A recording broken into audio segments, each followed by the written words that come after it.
How do you make an attacker wait an eternity just to crack a single password? Let me teach you about adaptive throttling. Most attackers don't try passwords manually. They use automated scripts that can make thousands of guesses every second. The faster their system runs, the more chances they have to break into an account.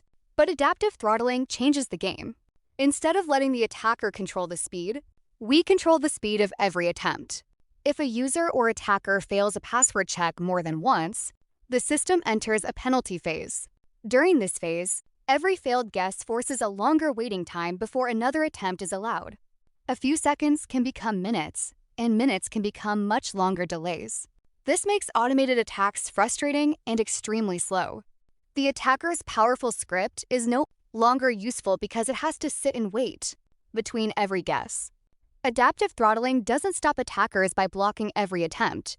Instead, it makes repeated attacks too expensive, too slow, and nearly impossible to complete. This technique keeps getting better as the attacker keeps failing. When the wait time grows, the attacker loses more time for every single try. They might have a really fast computer, but that speed does not help them when they are forced to wait. If they keep trying to guess, the system keeps adding more time to the wait. Soon they must wait hours just for one try. This makes the whole process take years, which is way too long for any hacker to care about. It is a smart way to stop bots because they cannot handle the long waiting. They are built to work fast, but this system kills that speed. You are taking their best tool away from them. The system stays safe because no human or robot can finish the task. It turns a quick attack into a long, boring wait.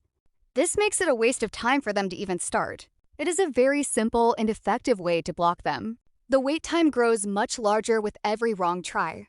When the attacker fails once, they wait a few seconds. If they fail again right after, they must wait much longer. This system keeps adding more time for every single wrong guess they make. It creates a very big problem for them because their fast scripts become useless. A computer that can try thousands of times in 1 second now has to sit still for a long time. They might have a really fast computer, but that speed does not help them when they are forced to wait.